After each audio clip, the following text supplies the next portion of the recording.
So I'm with Nick Farr from By Farr, who is the son of Gary Farr. I hope you don't mind me mentioning that. That's fine. You brought it into the picture because of the picture, which you can explain a bit because, about that. I look nothing like my father, and anyone that has met him or seen a picture of him, he's twice the size of me, bearded, about 130 kilos, and I'm very thankful that I have mum's genes and not his.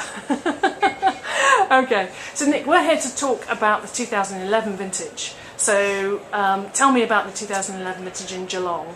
2011 in Geelong was unlike any vintage we've ever seen before, and I'm sure everyone else will tell you the same thing because of the rain, the cool climate conditions that we had, but Dad has never seen fruit flavour like it, and we're absolutely amazed with the savouriness, the intensity, the layers of flavour that we have from this vintage. And working in Burgundy so much between Dad and I, it's probably the most Burgundian, if you can compare, the most Burgundian flavours we've ever seen. And we are so excited about the 2011. There's very little colour, probably because we didn't have a lot of exposure. There was a lot of shading, which is a process that we encourage in our vineyards because of the normal sun exposure that we get. And not having that sun exposure means that we have slightly rosé to light coloured Pinot, which is obviously a big problem when it comes to our uneducated domestic market, but hopefully the European market. We'll make that more connection with interesting. Pinot Noir. Yeah. They're a lot more savvy when it comes to understanding Pinot. Okay, and tell me, you've not mentioned the rain word yet. Well, so you mentioned not so much colour, which is a byproduct of a wetter vintage. Yes. But tell when you think of Pinot Noir, a thin-skinned variety, oh my goodness, you heard about all this disease pressure because of the rain in 2011. How did that impact on you? Did you have crop losses? What happened? We certainly had small outbreaks of downy mildew, no pouty mildew, but the best attribute of Geelong is the wind. We're on the Western Plains, which comes from the South Australian border. It's just dead flat, and the winds just wisp across the plains, and then they hit the Mooroolba Valley. So our disease pressure is very low compared to so many other regions around Melbourne. The dress circle of Pinot and Chardonnay being Yarra Valley and Mornington.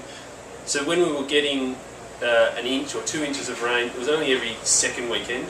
So every other weekend we were spraying copper or sulphur, and we were quite able to manage any sort of disease pressure that presented itself. But that's why Geelong consistently makes really good Pinot and Chardonnay. It's not up and down. Making wine from Mornington for the last 10 years, we understand that 2 out of 3 years are good, 1 out of 3 is excellent, where Geelong can consistently have good to excellent 9 out of 10 vintages. So that's why not only the intense flavours, but also the climatic conditions that we have in Geelong. It's fantastic. Fantastic draining soils, but that wind that wisps through the Mooroolba Valley is fantastic. And I guess also, from your perspective, a lot of selection anyway going into what you're doing, selection in the vineyard, and then across the selection table, so you can deal with any. We don't actually do any selection in the winery itself. It's all done by the pickers. We believe that we have people out there with our pickers continuously sorting through fruit, and we believe we get the results that we want. And we talked about Pinot Noir, but we didn't talk about Chardonnay. So Chardonnay, much the same for us. We probably have less pressure in Chardonnay than we do in Pinot. Chardonnay vines definitely adapt to the Australian conditions a lot better than what Pinot does. And with the clones of Pinot that we're using, it's probably a little bit more on the edge. Using the Dijon clones, which are a lot more susceptible to disease and obviously exposure of overheat. Unlike MV6 or the DV clones, which can handle harsh conditions, they get a lot more intense flavours in a standard year, but it's the excitement of the variable components that you can get from the Dijon clones that is what we want to work with. But Chardonnay in 2011, the kind of quality of Chardonnay in 2011?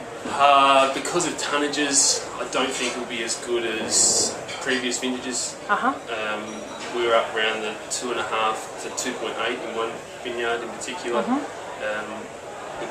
It's disappointing to see it that high, but there was a lot of vineyards that actually got caught out and didn't realise that bunch weights were as high as they were, let alone bunch numbers.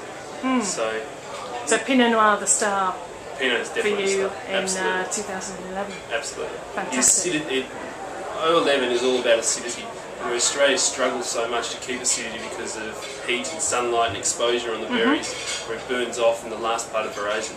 We didn't have any of that in 2011, so it's that piercing acidity from front to back of the palate that just gives them exceptional length.